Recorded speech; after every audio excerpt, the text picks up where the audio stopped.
नमस्कार दोस्तों, मेरा नाम है विशाल। अगर आपको ऐसी खबरें जाननी है जो आपके इनकम, आपके खर्चे, आपके इन्वेस्टमेंट्स की वैल्यू और आपके बिज़नेस और जॉब प्रॉस्पेक्ट्स को भी बदल सकती हैं, तो ज़रूर इस चैनल को आप अभी सब्सक्राइब कर लीजिए। यहाँ पर हम डिस्कस करते हैं बिज़नेस न्यूज़पेपर्स जैसे कि economic times, financial express, business standard के सबसे बेस्ट आर्टिकल्स को।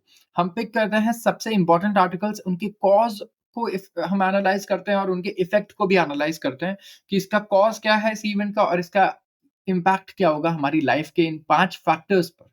तो ऐसे वीडियोज़ रोज़ देखने के लिए आप इस वीडियो को लाइक भी कर दीजिएगा ताकि आपकी फीड में ऐसी और वीडियोज़ आती रहें। तो यहाँ पर हम एक ओवरव्यू लेंगे, सारे आर्टिकल्स को डिस्कस करने से पहले कि कौन-कौन से इम्पोर्टेंट आर्टिकल्स हैं जो आज हम डिस्कस करने वाले हैं, क्या-क्या टॉपिक्स हैं और कैसे वो इम्पैक्ट डाल रहे हैं हमारी लाइफ के किस एस्पेक्ट पर, ये भी डिस्कस किया जाएगा। तो शुरुआत करता हूँ मैं सबसे पहले आर्टिकल से। India stands to win US China trade war. US और चाइना के बीच में ट्रेड वॉर चल रहा है, एक दूसरे के ऊपर टैरिफ्स लगा रहे हैं, तो इंडिया किस तरीके से पोजीशन है कि यहाँ पे जीत सकता है और अगर इंडिया को यहाँ फायदा मिला तो इंडिया बहुत ही बढ़िया तरीके से, मैं कहूँगा, अपने जीडीपी ग्रोथ रेट को मे बी डबल डिजिट तक लेकर जा सके, जॉब क्रिएशन कर सके और ज़्यादा बेटर तरीके से। एंड काफ़ी तरीके हैं और फ़ायदा उठाने के इस चीज़ के, तो हम डिस्कस करेंगे सारी चीज़ें। China hits back at US with its own tariff to probe Google. China ने उल्टा यूएस पे फिर और टैरिफ लगा दिए हैं जब यूएस ने नए टैरिफ अनाउंस किए चाइना पर और कहा कि हम इन्वेस्टिगेशन करेंगे गूगल में भी कि गूगल की एक्टिविटीज़ कहीं रूल्स तो नहीं ब्रेक कर रही हैं चाइना की। तो इसके बारे में डिस्कस करेंगे कि यहाँ पे क्या-क्या चीज़ें हो रही हैं। आरबीआई, हमारा जो सेंट्रल बैंक है, रिज़र्व बैंक ऑफ इंडिया, इसने 72 टन गोल्ड बाय किया है 2024 में अमिड वॉलेटिलिटी। एंड यहाँ पे इतना स्टॉक बढ़ाया है आरबीआई ने, तो क्या रीज़न है कि आरबीआई इतना गोल्ड बाय कर रहा है? तो ये तो जानना जानना बहुत ज़रूरी है और सिर्फ आरबीआई नहीं, दुनिया के बाकी जो सेंट्रल बैंक्स हैं, कई सालों से लगातार बहुत सारा गोल्ड बाय कर रहे हैं। US aid freeze could aid India in region. US ने काफी सारी कंट्रीज को एड देने से मना कर दिया, कह रहे हैं यूएस एड को ही हम बंद कर रहे हैं, जैसे पाकिस्तान, बांग्लादेश सबको बंद कर रहे हैं, तो कैसे इंडिया को भी नहीं देंगे, वो कह रहे हैं। तो कैसे इसका फायदा इंडिया को हो सकता है? Finally holistic mission minerals. यहाँ पे बात हो रही है हमारे क्रिटिकल मिनरल्स के लिए, फाइनली कैसे एक होलिस्टिक मिशन आया है और ये हमें हेल्प कर सकता है। एंड आखिरी आर्टिकल है Dalal street bulls salute tariff truths in west. तो दलाल स्ट्रीट अगर आप देखेंगे, मतलब हमारे स्टॉक मार्केट की बात हो रही है, किस तरीके से सैल्यूट कर रहा है टैरिफ ट्रूस इन्वेस्ट, क्योंकि कुछ कंट्रीज के बीच में ट्रूस हो गया है टैरिफ को लेकर के। मैं कहूंगा एक पॉज आया है कि चलो ठीक है, अभी के लिए हम रहने देते हैं, अभी हम नहीं लगाएंगे टैरिफ्स। तो इसका बेनिफिट कैसे हमें मिल रहा है इंडिया में। आते हैं फिर सबसे पहले आर्टिकल पे, डिस्कस करते हैं और इसका क्या इम्पैक्ट है हमारी लाइफ पर, ये भी डिस्कस करना क्योंकि बहुत जरूरी है। तो एक्सपोर्टर्स जो है ना, जो यहाँ से विदेश में अपना सामान एक्सपोर्ट करते हैं, ये बहुत ही पॉजिटिव फीडबैक दे रहे हैं। क्या फीडबैक दे रहे हैं? कह रहे हैं कि ये जो चीजें हो रही है ना, यूएस चाइना के बीच में ट्रेड वॉर और ये सारी चीजें, इसका ना बहुत बड़ा बेनिफिट हमें मिल सकता है। यस, लेकिन ऑफ कोर्स हम भी इम्यून नहीं रहेंगे इस टैरिफ वॉर से, हमें भी कहीं ना कहीं हमारे ऊपर भी हमला आएगा, बट अभी तो फिलहाल हमें बेनिफिट ही मिल दिखाई दे रहा है इस ट्रेड वॉर का। न्यू दिल्ली, अगर आप देखेंगे, न्यू दिल्ली से खबर आ रही है कि इंडिया को लाइकली बेनिफिट हो सकता है यूएस चाइना ट्रेड वॉर से। एंड एक्सपोर्टर्स ने पॉजिटिव फीडबैक दिया है on export orders. Export orders बहुत अच्छे आ रहे हैं इंडिया के एक्सपोर्टर्स को। लास्ट ट्रेड वॉर में क्या हुआ था, जो कोविड से पहले हुआ था, यूएस और चाइना के बीच में, इंडिया फोर्थ लार्जेस्ट बेनिफिशियरी था। तो हमने कहा था कि इंडिया उस ट्रेड वॉर का बेनिफिट उठा ही नहीं पाया, क्योंकि क्या हुआ, वियतनाम और दूसरी कंट्रीज हैं, इंडोनेशिया, थाईलैंड, इन्होंने ज्यादा फायदा उठा लिया था, मेक्सिको ने ज्यादा फायदा उठा लिया था। तो जब ये दोबारा से पावर में आएंगे, तो ट्रंप ने सैटरडे को साइन किया कि ये टैरिफ लगाएंगे, स्टिफ टैरिफ्स किस पे, चाइना से, अगर आप इंपोर्ट कर रहे हो यूएस में कोई भी सामान। और जो कैंपेन प्रॉमिस था उसको पूरा किया। तो चाइना ने 15% का टैरिफ लगाया यूएस पर। क्या बोला इन्होंने? सबसे पहले हम कोल पे टैरिफ लगा रहे हैं 15% का, एलएनजी लिक्विफाइड नेचुरल गैस पे लगा रहे हैं, एंड 10% लगा रहे हैं उनके ऑयल और एग्रीकल्चरल इक्विपमेंट पे। और गूगल में कोई इन्वेस्टिगेशन भी शुरू कर दिया है गूगल पर, तो यहाँ पे ट्रंप ने 10% का टैक्स लगाया था, किस पे? बीजिंग पे। बीजिंग ने 15-15% के लगा दिए हैं। तो इंडिया को इस ट्रेड वॉर का बेनिफिट मिल सकता है, ये हमें पॉजिटिवली इंपैक्ट कर सकता है। अगर आप 2025 अप्रैल से दिसंबर तक का इंडिया का एक्सपोर्ट देखेंगे, यूएस को $60 बिलियन का रहा है और इंपोर्ट रहा है $33.4 बिलियन का। सोर्सेस का कहना है कि यूएस जो है चाइना के टैरिफ पर रिटेलिएट कर सकता है, क्योंकि ट्रंप ने पहले ही कहा कि भाई मैं आप पे टैरिफ लगा रहा हूं, अगर आपने और टैरिफ मेरे पे लगा दिया तो फिर ये आगे और सिलसिला बढ़ेगा और हम और नए टैरिफ्स इंट्रोड्यूस करेंगे। तो जो टैरिफ है, it would affect exports from China to the US. As इससे क्या होगा, अमेरिकन मार्केट में ना आप देखोगे तो गुड्स के दाम बहुत बढ़ जाएंगे। फॉर एग्जांपल, आज अगर हमारे प्रेसिडेंट आके कहें कि भाई इंडिया में, प्राइम मिनिस्टर कहें कि इंडिया में जो चीजें बाहर से आ रही हैं, यूएस चाइना कहीं से भी, हम 50% टैक्स लगा रहे हैं, तो हमारी सारी चीजें 50% महंगी हो जाएंगी। हम हमारे इकोनॉमी में बहुत ज्यादा इन्फ्लेशन हो जाएगा, बहुत प्रॉब्लम क्रिएट हो जाएगा। तो क्या होगा, यूएस चाइना का टैरिफ लगाएगा लेकिन उसी चीज को कहीं और से सोर्स करने की कोशिश करेगा। तो वो गुड्स को ऐसा नहीं कि चाइना से इंपोर्ट करेगा महंगे दाम पर, नहीं, इसके दूसरे ऑल्टरनेटिव्स आएंगे, चाहे मेक्सिको हो, वियतनाम हो या इंडिया हो, वो गुड्स उसी दाम पर कहीं और से वहां पर इंपोर्ट करेगा। जो इलेक्ट्रिकल मशीनरी और कंपोनेंट्स हैं, ऑटो कंपोनेंट्स है, मोबाइल है, फार्मा है, केमिकल्स है, अपैरल है, फैब्रिक्स है, ये टॉप बेनिफिशियरीज हो सकते हैं। एंड ऑफिशियल्स ने ये भी कहा कि जो न्यू दिल्ली के लोअर कस्टम ड्यूटीज है ऑन मोटरसाइकिल्स एंड ऑटोमोबाइल्स, ये इंक्रीज कर सकता है अमेरिकन एक्सपोर्ट्स को टू चाइना। तो न्यू दिल्ली ने भी कहा कि भाई मोटरसाइकिल ऑटोमोबाइल जो यूएस से आ रहे हैं इंडिया, हम उन पे टैक्स कम करेंगे, हम ऐसे टैक्स नहीं करेंगे 100% जो पहले से कर रहे थे।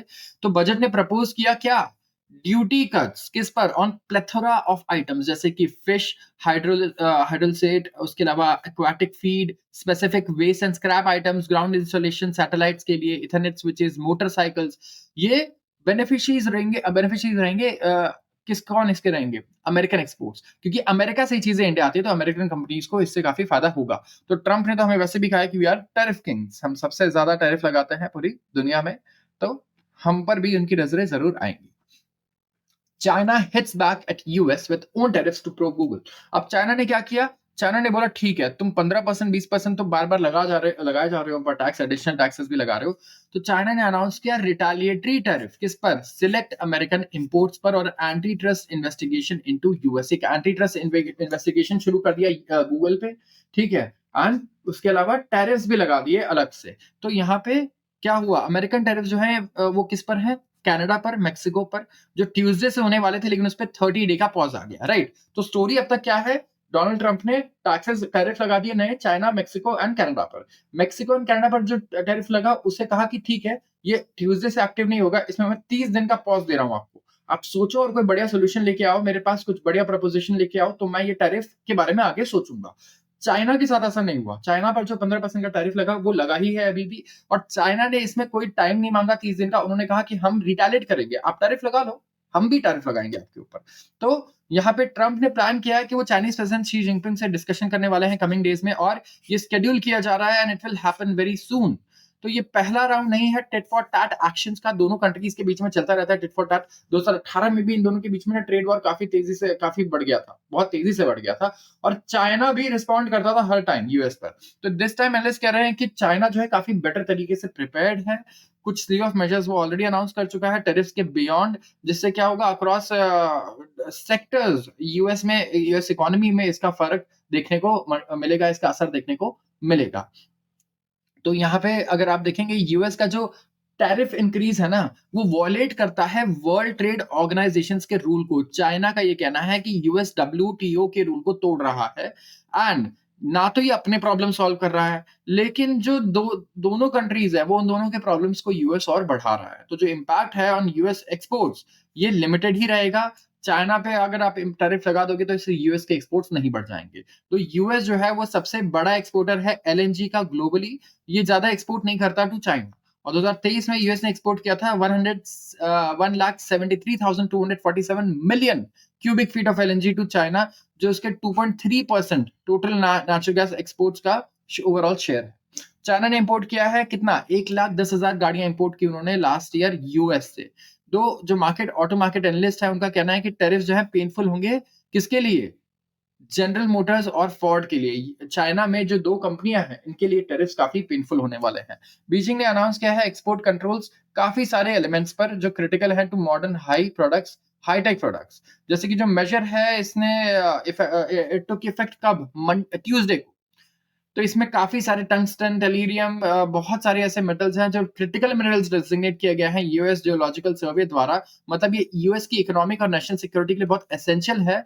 तो हो सकता है इसका सप्लाई चाइना डिस्टर्ब कर दे, कैसे, क्योंकि ये चाइना इसे काफी भारी मात्रा में प्रोड्यूस करता है, और यहाँ पे चाइना एक्सपोर्ट कंट्रोल लगा रहा है कि भाई ये सारे एलिमेंट्स चाहिए तुम्हें तो एक काम करो, भूल जाओ, कहीं और से ढूँढो, क्योंकि ये मैं रखूँगा अपने पास और एक्सपोर्ट कंट्रोल लगा रहा हूँ, बिल्कुल थोड़े-थोड़े मात्रा में मैं इसको एक्सपोर्ट होने दूँगा और आपकी कंट्री को तो नहीं दूँगा अगर आप मेरे पे टैरिफ लगा रहे हो तो। तो चाइना मैं बताता हूँ कि अगर आप इलेक्ट्रिक सेगमेंट में देख रहे हो, जो ग्रीन एनर्जी, रिन्यूएबल एनर्जी का सेगमेंट है, इसमें चाइना डोमिनेट करता है।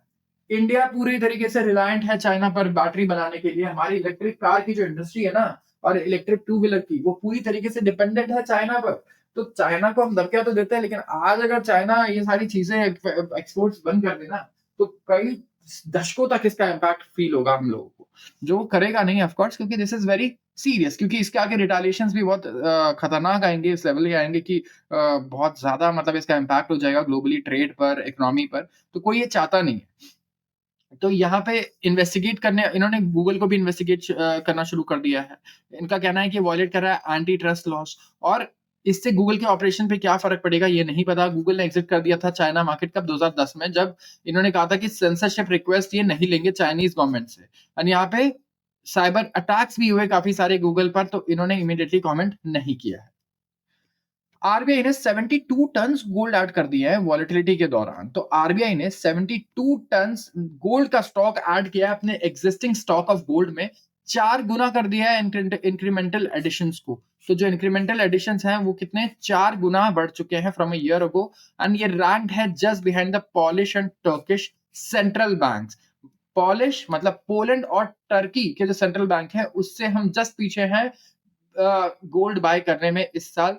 हमने काफ़ी करेंसी वॉलेटिलिटी देखी है। अगर आप देखोगे यूएस ऑफ कोर्स यूएस में काफ़ी चेंजेस आए, डॉलर काफ़ी स्ट्रॉन्ग हुआ, रुपया काफ़ी वॉलेटाइल रहा है, रुपया लगातार गिर रहा है, फिर ऊपर रिकवर भी करता है बड़ी तेज़ी से।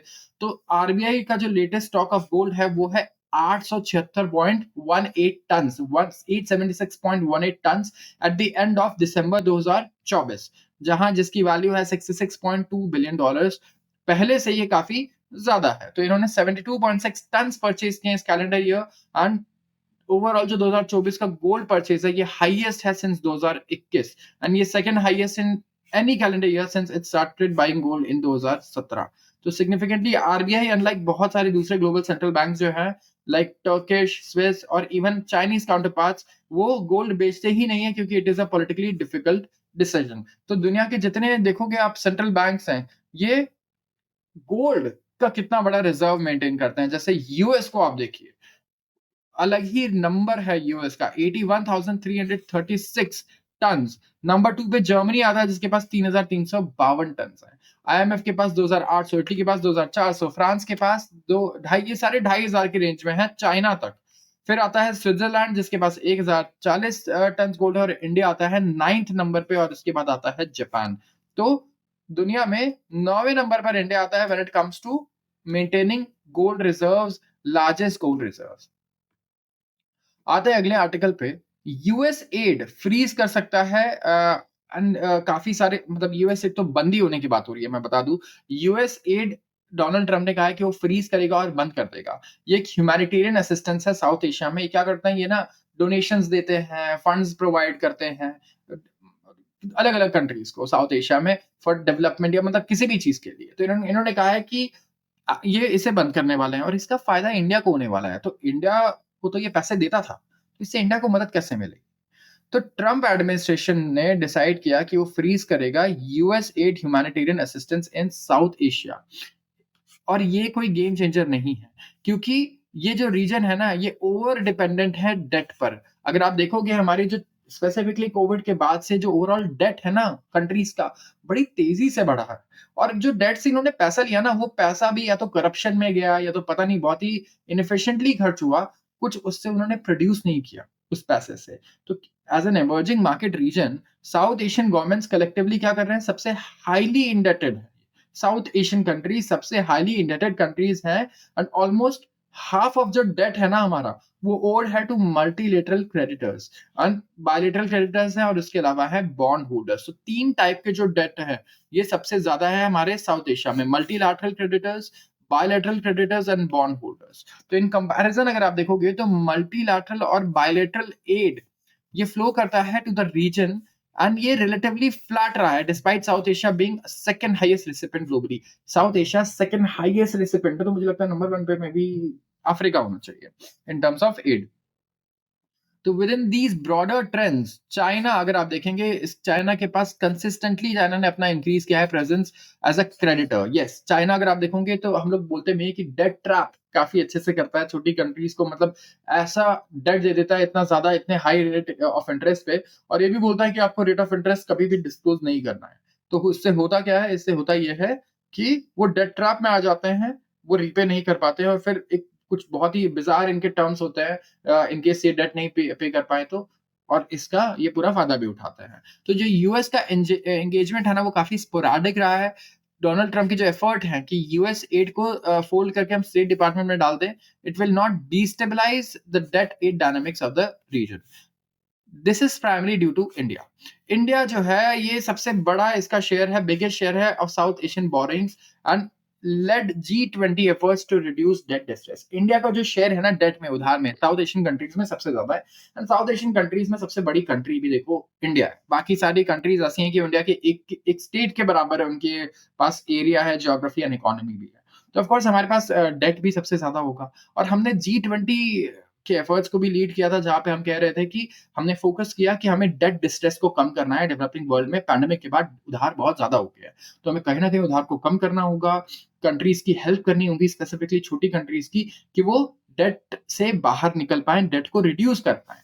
तो इंडिया टॉप 5 में नहीं आता सबसे बड़ा उधार लेने में साउथ एशिया में, बल्कि सबसे बड़े क्रेडिटर्स में से भी है। साउथ एशिया में इंडिया जितनी भी छोटी कंट्रीज हैं उन सबको अच्छा खासा डेट देता है और एड भी देता है। हम टॉप 5 क्रेडिटर कंट्रीज में से एक है साउथ एशिया में। और चाइनीज डेट सर्विस ऑब्लिगेशंस जो है वो रीच कर रहे हैं अनमैनेजेबल प्रोपोर्शंस। तो यूएस एड जो है वो स्पिगट कर रहा है, क्या कर रहा है, स्पिगट कर रहा है, ड्राइंग अप पीरियोडिकली। तो देखिए यहाँ पे दो चीजें हो रही है। यूएस आइसोलेशनिस्ट बन रहा है स्पेसिफिकली ट्रम्प के आने के बाद से, कि भाई हम यहाँ एड नहीं देंगे, ये नहीं करेंगे। और वो जो गैप है ना उसको चाइना फिल करने की फिर कोशिश करता है। चाइना कहता है कि ठीक है, मैं अपना रोल इंक्रीज करूंगा ग्लोबली, राइट। तो इंडिया के पास यहाँ पे कंस्ट्रक्टिव रोल है, right. For that it will need an instrument such as SAARC which is in limbo. अब हमारे पास सार्क का हम पार्ट है, South Asian Association for Regional Cooperation. तो ये भी फंसा हुआ है। आप देखो सार्क से रिलेटेड कोई अपडेट नहीं सुनते हो, न्यूज नहीं सुनते हो, because because it is almost dead. SAARC ऐसा हो गया है कि it is almost dead right now, कुछ हो नहीं रहा है इसमें खास, हम इसे कुछ कर नहीं पा रहे हैं इसमें अलग से। तो इंडिया के पास एक कंस्ट्रक्टिव रोल है कि वो यहाँ पे प्ले करे, इन कंट्रीज की हेल्प करे, क्योंकि यूएस यहाँ पे गैप छोड़ के जा रहा है। चाइना यहाँ पे, चाइना का debt service obligation already unmanageable proportions में आ गया है, स्पेसिफिकली जब से इनका इकोनॉमिक स्लो डाउन आया है। तो ट्रम्प सारे लीवर्स पे काम करेंगे ऑफ इन्वेस्टमेंट, ट्रेड, क्रेडिटर, ताकि यूएस आइसोलेशन को डिलीवर कर पाए। मतलब यूएस आइसोलेशन में रहेगा, यूएस अपने बारे में सोचेगा, वो बाकी लोगों को कुछ नहीं करने वाला है। और इसका एक बेयरिंग होगा साउथ एशिया पर, जिससे बड़ा पार्ट मिलता है रेमिटेंस फ्लो का फ्रॉम यूएस। लेकिन जो रीजन का सरप्लस वर्कफोर्स है ये क्रिएट करता है स्पेशल प्लेस अपने वर्ल्ड इकोनॉमी में, जो इंक्रीजिंगली डिपेंडेंट है माइग्रेशन पर। तो अगर ये ऑपरेट कर सकता है within Trump's sensitivity to illegal immigration, tariffs and strategic alignments, तो साउथ एशिया अवॉइड कर सकता है कुछ डैमेजेस जो ट्रेड फ्रैगमेंटेशन की वजह से होंगे। जैसे न्यू दिल्ली का जो एंगेजमेंट है वॉशिंगटन के साथ, ये कुछ बेनिफिशियल आउटकम ला सकता है साउथ एशिया के लिए। एंड ये एक दूसरा तरीका होगा जिसमें इंडिया अपने पोजीशन को इंक्रीज कर पाएगा अपने नेबरहुड में, एंड एक्सपीरियंस जो है हमारा बिजनेस कंडक्ट करने का, वो भी थोड़ा सा फ्रॉड रहा है विथ वर्ल्ड बिगेस्ट इकोनॉमी, जैसे कि चाइना हो गया या फिर यूएस हो गया। सो यहाँ पे it's a tough place for India, मैं कहूंगा, क्योंकि पॉलिसीज बड़ी तेजी से चेंज हो रही है। एंड यस वी नो कि ट्रम्प के टाइम पे यूएस जो है वो थोड़ा आइसोलेट करेगा अपने आप को, बट इट डजंट मीन कि इंडिया भी उस गैप को फिल कर पाए, क्योंकि India has to focus on its own. अभी हमें ग्रोथ को फ्यूल करना है, एंड यूएस के साथ विदाउट कोलैबोरेशन ये हो ही नहीं सकता। हमें यूएस का पैसा चाहिए अगर हमें इंडिया में ग्रोथ लाना है। बिना यूएस के पैसों के ये नहीं होने वाला, यूएस से ही हमें पैसे लेने होंगे। सो आप अपना ओपिनियन दे सकते हैं, आपको क्या लगता है कि ये चीजें, ये गैप्स इंडिया फिल करने, इंडिया को कोशिश करनी चाहिए फिल करने की, या फिर इंडिया को सिर्फ फोकस करना चाहिए इस टाइम पे अपने ग्रोथ पे? That's it. Finally holistic mission minerals. तो यहाँ पे बात हो रही है क्रिटिकल मिनरल्स की, ठीक है। क्रिटिकल मिनरल्स क्या हो जाते हैं हमारे लिए? हमारे लिए क्रिटिकल मिनरल्स होते हैं बेसिकली इंपॉर्टेंट स्ट्रेटेजिक मिनरल्स, ऐसे जो बहुत इजी है, जैसे कि इलेक्ट्रिक व्हीकल्स बनाने में, सेमीकंडक्टर चिप्स बनाने में, बैटरी को बनाने में, या फिर बहुत सारे ऐसे मेटल और मिनरल्स हैं जो बिल्कुल ऐसे हैं कि इंडिस्पेंसेबल है हमारे लिए, नेसेसिटी है, उसके बिना काम ही नहीं चल सकता। तो बहुत इंपॉर्टेंट वीक रहा है ये for building the blocks of India's energy transition. India के एनर्जी ट्रांजिशन के लिए बहुत ज्यादा इंपॉर्टेंट वीक रहा है। क्यों? क्योंकि एक क्लियर, बहुत ही साफ और एक होलिस्टिक अप्रोच अपनाया गया है फॉर क्रिटिकल मिनरल पॉलिसी। कुछ बजट से कुछ दिन पहले यूनियन कैबिनेट ने अप्रूव किया था 12,500 करोड़ का नेशनल क्रिटिकल मिनरल मिशन, एनसीएमएम।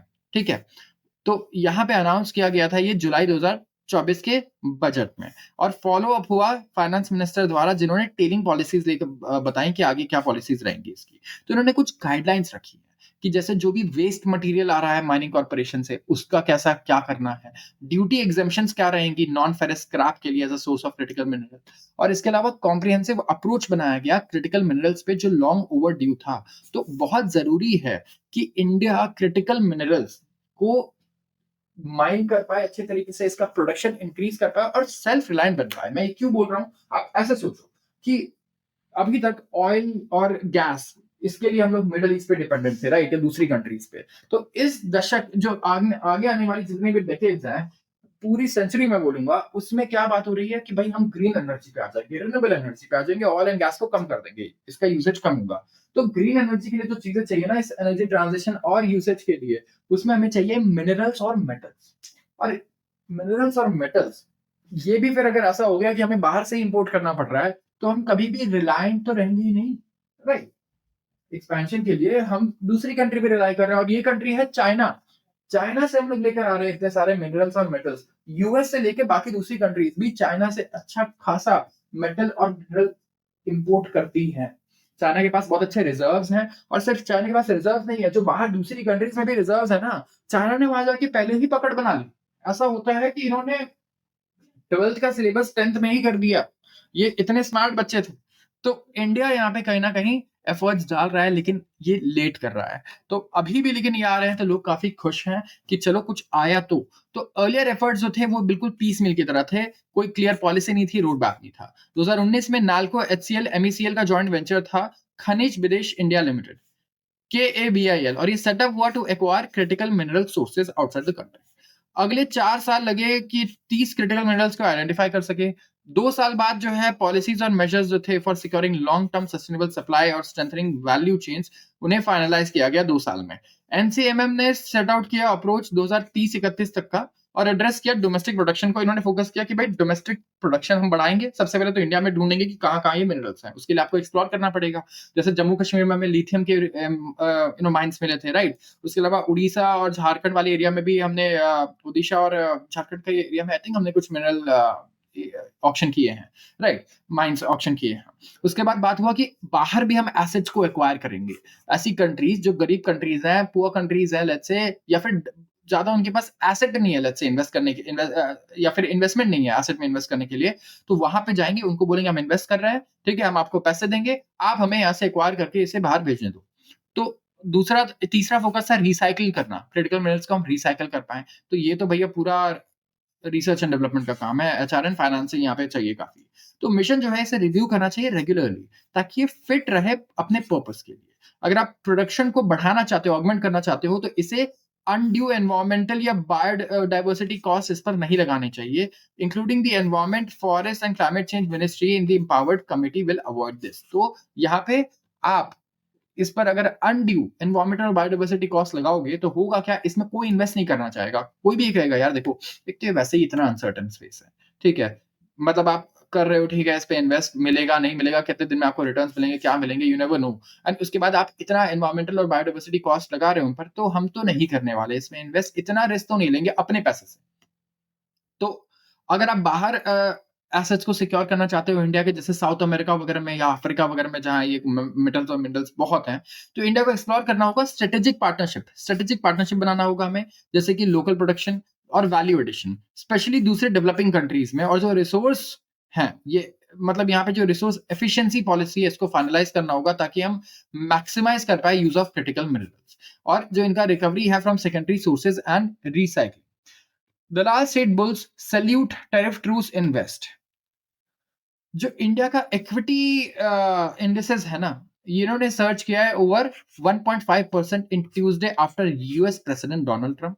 जो डोनाल्ड ट्रंप का डिसीजन है कि ये होल्ड ऑफ करें 10% trade tariff on Mexico, China, इसने एली किया है इन्वेस्टर कंसर्न्स को ओवर हाइटनिंग इकोनॉमिक कॉन्फ्लिक्ट। तो इंडिया का इक्विटी इंडेक्सेस मतलब निफ्टी और सेंसेक्स, हमारे दो इंडेक्स हैं शेयर बाजार में, ये 1.5% ऊपर चले गए जब डोनाल्ड ट्रंप ने कहा कि चलो यार देखो, ये जो 10, 15, 20% का मैंने तुम पे टैरिफ लगाया है, यूएस और सॉरी कनाडा और मेक्सिको, तुम दोनों यार देखो हम भाई भाई हैं, पड़ोसी हैं, एक काम करते हैं, 1 महीना टाइम लो, आराम से डिस्कस करो, फिर बात करते हैं इस पे कि आगे क्या करना है। तो मार्केट्स बड़े खुश हो गए। ठीक है, मार्केट्स ने कहा चलो, इसने डिसीजन लिया अग्रेसिव, लेकिन वापस ले लिया, तो कहीं ना कहीं इंडिया पर भी अभी तुरंत टैरिफ नहीं लगाएगा। लोग एक्सपेक्ट करें कि फरवरी में मोदी जी जा रहे हैं यूएस, तो तब जाके तब डिस्कशन होगा और फिर बिना टैरिफ लगाए, बिना कुछ एक्सट्रीम किए ये मैटर सॉल्व हो जाएगा और इससे हमारी कंपनीज खुश है। क्योंकि शेयर बाजार में ना सर्टेन चीजें अच्छी लगती है उन्हें, या तो नेगेटिव होना है तो पहले से ही पता हो, या पॉजिटिव होना है तो पहले से पता हो। अगर कुछ भी सरप्राइज है, अनसर्टेन है ना, तो शेयर बाजार को वो बिल्कुल नहीं पसंद, बिल्कुल भी नहीं। जो एडवांस है, ये इसने हेल्प किया हमारे बेंचमार्क्स को कि अपने लॉसेस को कट कर पाए। 2025 से जो मार्केट लगातार नीचे गिर रहा है, उसको हमने थोड़ा सा रिकवरी की है लॉसेस में। और एनालिस्ट जो है वो गार्ड कर रहे हैं कि अभी ये रिकवरी जो है it is here to stay. RBI का मॉनेटरी पॉलिसी मीट है फ्राइडे को, तो ये बहुत बड़ा ट्रिगर रहेगा मार्केट के लिए। एनएसई निफ्टी ने ऑलरेडी गेन कर लिया 1.6% या फिर 380 पॉइंट्स के करीब, एंड बीएसई सेंसेक्स ने भी करीब 1400 पॉइंट्स गेन कर लिया। और प्राइमरी रीजन ये है कि जो मेक्सिको और कनाडा पर पॉज लगाया है डोनाल्ड ट्रंप ने, ये इतना बड़ा पॉजिटिव सेंटिमेंट क्रिएट किया है इसने कि अब लोग एक्सपेक्ट कर रहे हैं कि अगले 1-2 महीने तक तो इंडिया के लिए भी कोई न्यूज नहीं आनी है खराब।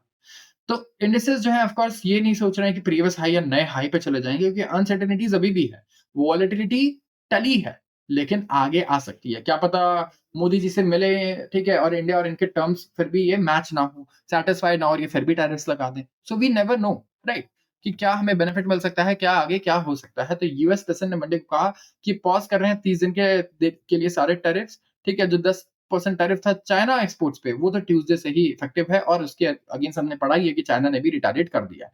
तो यहाँ पे कहीं ना कहीं देखिए प्रॉब्लम क्या है। अगर मुझे कंपनी है, आपकी लाइफ में बहुत फर्क पड़ रहा है इससे, आपको शायद पता ना हो, लेकिन आपकी कंपनी है, अगर वो सोच रही है मुझे एक्सपेंशन करना है, इन्वेस्ट करता हूँ 500 करोड़ और कंपनी को और एक्सपैंड करता हूँ, लेकिन अब पता चले कि आगे क्या होना है पता ही नहीं है, यूएस क्या पता टैरिफ लगा दे, जिसकी वजह से आपकी कंपनी का रॉ मटेरियल एक्विजिशन बड़ा महंगा पड़ जाए, क्या पता, ये हो सकता है। या फिर ऐसा हो जाए कि यूएस मार्केट में इतना टैरिफ लग जाए कि आपकी कंपनी एक्सपोर्ट करती है कुछ, वो बाहर बहुत महंगा पड़ने लग जाए उसे एक्सपोर्ट करना, या एक्सपोर्ट कर ना पाए, राइट, उस क्वांटिटी में, तो हो सकता है कि आपके बोनसेस भी उसे काटने पड़े, राइट, ये भी हो सकता है। तो कहीं ना कहीं आपकी लाइफ पर बहुत ज्यादा फर्क पड़ता है इससे, इफ यू आर वर्किंग या अगर आपका बिजनेस भी है तो।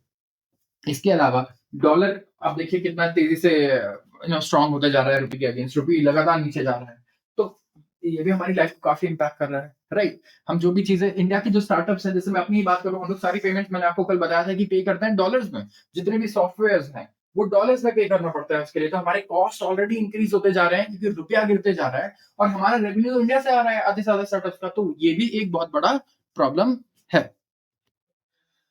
आते आते हैं अगले आर्टिकल पे, looking beyond budget to fund defence. जो सेकंड बजट है मोदी गवर्नमेंट का, थर्ड टर्म का मोदी गवर्नमेंट के, इन्होंने एलोकेट किया है करीब 6.81 ट्रिलियन रुपीस डिफेंस को। ठीक है, 9.5% का इंक्रीज हुआ है पिछले वाले बजट से, जुलाई जो 2024-25 का जो बजट था वहां से 9.5% इंक्रीमेंट आया है, और जो एलोकेशन था 4.88 ट्रिलियन रुपीस का। ठीक है, ये रेवेन्यू एक्सपेंडिचर कवर करता है, जैसे कि salary, pension, maintenance, repair, infrastructure. तो ये रेवेन्यू एक्सपेंडिचर है इसका, टोटल बजट का कितना, 4.88 ट्रिलियन रुपी, मतलब 71.75% टोटल बजट का चला जाता है खर्चों में। जो ऐसे खर्चे हैं जो सैलरी हो गया, पेंशन हो गया, रिकवरी वगैरह हो गया, सॉरी रिपेयर वगैरह हो गया, मेंटेनेंस हो गया। तो इम्पैक्ट जो है लेटेस्ट बजट का वो इंडिकेट करता है कि जो पेंशन बिल है, जो रेवेन्यू एक्सपेंडिचर के खर्चे में आता है, क्योंकि सैलरी वगैरह ना रिकरिंग एक्सपेंस है, हर महीने आप कर रहे हो, तो वहां पे इसने विटनेस किया है ऑलमोस्ट 14% का increase, from 1.41 trillion rupees in 2024-25 to 1.60 trillion rupees in 2025-26। Pension, usually हमारा जो टोटल बजट रहता है ना डिफेंस का, उसमें से 20% तो पेंशन में चले जाता है।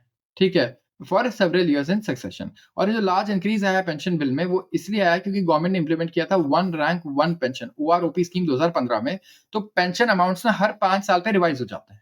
तो आप देखो कि हर 5 साल पे हमारे डिफेंस बजट का एक बड़ा शेयर चला जाता है फिर किसमें, हमारे पेंशन के इंक्रीमेंट में। तो कंसिक्वेंटली एज अ रिजल्ट आप देखोगे कि जो रिसोर्स एलोकेशन है ना, जो गवर्नमेंट ने क्रिएट किए, जहां गवर्नमेंट ने किए हैं डिस्टॉर्शन डिफेंस बजट में, और इससे क्या हो रहा है कि रेवेन्यू एक्सपेंडिचर पे ज्यादा खर्च हो रहा है। तो आप इन्वेस्ट कब करोगे नई टेक्नोलॉजी पे, रिसर्च डेवलपमेंट पे, वेपन्स को एक्वायर करने पे? आपके पास पैसे नहीं बचेगा जब आपकी सैलरी का 80% चला जा रहा है फॉर एग्जाम्पल रेवेन्यू एक्सपेंडिचर में। ठीक है, तो 20% में आप आपकी कंपनी सोच लो ना, तो 20% से आप क्या ग्रो करोगे? आप अगर लेट्स से अगर आप 100 करोड़ की भी आपकी रेवेन्यू है फॉर एग्जाम्पल, उसमें से अगर 70 करोड़ आपका चला गया रेवेन्यू एक्सपेंडिचर में ही, आपके पास बचा 30, तो उस 30 से आप यू नो बगल में आपके बांग्लादेश से भी रिलेशंस थोड़े अटपटे चल रहे हैं। पाकिस्तान है, चाइना इतनी तेजी से ग्रो कर रहा है जिसका दुनिया का दूसरा सबसे बड़ा बजट है चाइना का। तो ऐसे थ्रेट्स को क्या आप ये जो बचे-कुचे हमारे 30% है डिफेंस बजट के, उससे आप ग्रो कर सकते हो? क्या आप रिसर्च पे इतना खर्च कर सकते हो? तो बहुत कठिन है ये, बहुत टफ है, राइट? तो जो गवर्नमेंट है, वो ओवरलुक नहीं कर सकती कि उसे कहीं न कहीं इवैल्यूएट करना होगा, डिटरमाइन करना होगा expenditure based on military threats. हमें आस-पास देख कर के बजट को सेट करना है इस टाइम पे। ये देख कर के नहीं मेरे पास पैसे कितने बच रहे हैं। ये देखने का समय नहीं है, हमें देखना होगा कि क्या कैपेबिलिटीज़ हैं इस टाइम पे चाइना की और पाकिस्तान की, और उनका मिलिट्री एक्सपेंडिचर क्या है रिलेटिव टू इंडिया। तो बहुत सारे तरीके हैं जिससे गवर्नमेंट एड्रेस कर सकती है अपना budgetary shortfall for capital allocation. India को अगर मॉडर्नाइज़ करना है तो। तो यहाँ पे क्रूशियल वे है कि आप प्रोटेक्ट करो bye adopting at least partially the recommendations of 15th finance commission. 15th finance commission के कुछ रिकमेंडेशंस है इस चीज़ के लिए। सबसे पहले इन्होंने कहा कि आपको पेंशन और सैलरी लायबिलिटीज़ को थोड़ी कम करनी होगी। जून 2022 में मोदी गवर्नमेंट ने इंट्रोड्यूस किया अग्निवीर स्कीम। ठीक है, जहाँ पे लिमिटेड रिक्रूटमेंट की बात हुई टू आर्म सर्विसेज 4 सालों में, टू 4 इयर्स। एंड जो फाइनेंस 15th फाइनेंस कमीशन का वर्क था did not per se include recommendations on Agniveer scheme, जिसने कैप किया है रिटेंशन रेट को in regular cadre of arm services for Agniveer personal at 25%। तो जो रिटेन नहीं होते हैं अग्निवीर में, मतलब 25% लोगों को क्या किया जाता है, रिटेन कर लिया जाता है। ठीक है, 4 साल के बाद भी। और 75% जो रिटेन नहीं होते उनको पे आउट मिलता है 11 लाख का following their 4 year service tenure. तो ऑल्दो जो करंटली जो रिटेंशन रेट है वो फाइनलाइज किया जा रहा है and it is proving to be more contentious than expected. तो इंडियन आर्मी अभी भी डेलिब्रेट कर रही है, सोच रही है और कंसल्ट कर रही है स्टेक होल्डर्स के साथ कि क्या इसे 25% के ऊपर करना चाहिए। तो अगर सक्सेसफुली इंप्लीमेंट हुआ तो अग्निवीर स्कीम की वजह से ना पेंशन लायबिलिटी काफी कम हो जाएगी डिफेंस रेवेन्यू बजट में। और एक पिटफॉल ही यही है of raising retention rate to much higher percentage than 25%, कि जो ये रिस्क है ना हमारा dilating the cost saving benefits of the scheme या फिर डिफीटिंग इट्स पर्पस, कि आप सैलरी को लिमिट करो, पेंशन लायबिलिटीज को कम करो, ये बहुत तेजी से बढ़ गया है, सर्च हो गया है सिग्निफिकेंटली। तो एक इंडिया के साथ प्रॉब्लम ये है कि हमारे पेंशन एंड सैलरीज में इतने पैसे चले जा रहे हैं डिफेंस में कि most of the defence budget ही अगर वो है फॉर एग्जाम्पल, और ऐसे ही इंक्रीमेंट होता रहेगा, तो कहीं ना कहीं हम अपने डिफेंस को मॉडर्नाइज नहीं कर पाएंगे मुझे लग रहा है। लेकिन एलिफेंट इन द रूम सिर्फ ये नहीं है। मैं थोड़ा हटके बोलूंगा, अगर आप देखोगे भी तो हमारे एक्विजिशंस वगैरह बड़े इनफिशिएंट रहे हैं डिफेंस के, राइट? मैं अभी की बात नहीं करूंगा, पिछले 20-30 सालों की देखो बात करो, आप थोड़ा पहले जाओ। आप पिछले 30 सालों में ओवरऑल एक वेपन एक्वायर करना है अगर हमें फॉरेन कंट्री से, तो उसमें सालों लग जाते हैं एक्वायर करने में। तब तक वो टेक्नोलॉजी ही आउटडेट हो जाती है। इट्स लाइक अगर आज आप फोन लेने जा रहे हो एप्पल का सबसे लेटेस्ट एंड सैमसंग फोन, आप इतने साल लगा रहे हो डिसाइड करने में कि वो मॉडल आउटडेटेड हो गया है, 2 साल पहले आया था, बिकना बंद हो गया है, ऐसा हो जाता है। तो डिफेंस में ऑफ कोर्स इतनी जल्दी भी इक्विपमेंट्स या मतलब बड़े जो हाई इन्वेस्टमेंट वाले इक्विपमेंट्स इतनी जल्दी नहीं होते आउटडेट, बट स्टिल बहुत टाइम लगा देते हैं वो लोग, ठीक है? तो इन एनी केस जो सेविंग होगा कॉस्ट एंड पे ऑफ पे अग्निवीर से, ये मटेरियलाइज नहीं होगा 2030 तक। तो गवर्नमेंट क्या कर रही है, अग्निवीर ला रही है कि यहाँ पे हम कॉस्ट को कम कर पाए पेंशन और सैलरी लाइबिलिटीज के। और यहाँ पे जो रिटेंशन रेट है अग्निवीर में 25% लोगों को ऑन एन एवरेज जो रिटेन किया जाता है उसको और बढ़ा दिया जाए। तो सेकंड मैकेनिज्म जो है थ्रू विच गवर्नमेंट जिससे रेज कर सकती है सोर्सेज डिफेंस एक्विजिशन के लिए, वो हो सकता है बॉन्ड इशू करके। जितने भी प्रॉफिट्स हैं जो defence public sector units earn करती है और ऑर्डिनेंस फैक्ट्री करती है एक्सपोर्ट से, उसको डिफेंस पर्पस के लिए ही यूज करना चाहिए। ऐसा नहीं कि वो कहीं और किसी योजना में चला जा रहा है, सड़क योजना, ये योजना। जो डिफेंस की कंपनीज पैसा जनरेट कर रही है पीएसयूज, वो डिफेंस के ही काम में लगे तो सबसे बेस्ट है। जो फाइनेंशियल प्रोसीड्स हैं, जैसे कि जो डिफेंस पीएसयू उसको भी अगर आप लिस्ट कर रहे हो, बेच रहे हो, कुछ भी कर रहे हो, तो ये भी डिफेंस बजट में ही आना चाहिए। डिफेंस का पैसे को डिफेंस में आने दो। दूसरा ऑप्शन ये है कि आप डिफेंस बॉन्ड्स बनाओ, डेट सिक्योरिटीज में जाओ, पब्लिक से पैसा उठाओ। आप डिफेंस बॉन्ड जो है वो इमोशनल अपील है सिटीजन के लिए। लोग थोड़े इमोशनल होते हैं डिफेंस का नाम सुन के, वो पैसा दे देंगे वहां पे, ठीक है। तो इससे क्या होगा, ये पैसा गवर्नमेंट लेंड कर सकती है, ठीक है, ताकि वो फाइनेंस कर पाए मिलिट्री एक्विजिशंस को फॉर अ सेट पीरियड। तो उस टाइम पे गवर्नमेंट या कोई कंपनी भी जो है इंटरेस्ट पे करेगी, लोगों को इंटरेस्ट मिलेगा उस पे जो मार्केट वैल्यू से कम पे रहेगा। जैसे हो सकता है कि आपको फॉर एग्जांपल एफडी में मिलते हो 7%, लेकिन ये जो डिफेंस वाला है ये इशू करेंगे कितना, 5.5-6% पे। ऑफ कोर्स इसमें डिफॉल्ट का कोई वो नहीं रहेगा, ऑफ कोर्स बहुत बेनिफिट मिलेगा आपको। तो यहाँ पे क्या है, लोग इन्वेस्ट करेंगे, लोग इमोशनल है, डिफेंस बॉन्ड्स खरीद लेंगे, पैसा चला जाएगा, लोगों को इंटरेस्ट मिलता रहेगा इस पे, और डिफेंस जो है बड़े-बड़े फाइनेंस भी कर लेंगे, प्रोजेक्ट्स को अपने एक्विजिशन को फाइनेंस कर लेंगे। तो 15th फाइनेंस कमीशन रिकमेंड कर रहा है वन टाइम लंप सम ग्रांट्स, जो इन्वॉल्व कर सकता है रीअप्रोप्रिएटिंग फंड्स जो इनसफिशिएंटली यूटिलाइज्ड हैं बाय फाइनेंस मिनिस्ट्री। तो ऐसे-ऐसे फंड्स जो सफिशिएंटली यूटिलाइज नहीं हो पा रहे फाइनेंस मिनिस्ट्री द्वारा, वो जाए किसके पास? डिफेंस के पास। एक पॉलिसी ये भी इंस्टीट्यूट हो सकती है जो एग्जेम्प्ट करते हैं जितने भी परचेजेस हो रहे हैं ना डिफेंस सर्विसेज के, उस पे कोई कस्टम ड्यूटी नहीं लगना चाहिए, टैक्स एजेंसी नहीं लगनी चाहिए जैसे कि जीएसटी। तो सबसे जो चैलेंजिंग रिकमेंडेशंस है कमीशन का वो था creation of non lapsable defence fund. मतलब ये आइडिया 2004-5 के इंटरिम बजट से चल रहा है, जहां मोदी गवर्नमेंट हेजिटेट कर रही है कि इंप्लीमेंट नहीं करे क्योंकि कॉन्स्टिट्यूशनल चैलेंजेस है जो फेस करेगी। तो फाइनल और सबसे पॉसिबली मोस्ट फीजिबल ऑप्शन जो है कैपिटल फाइनेंस करने का वो है capital acquisition is through a defence cess.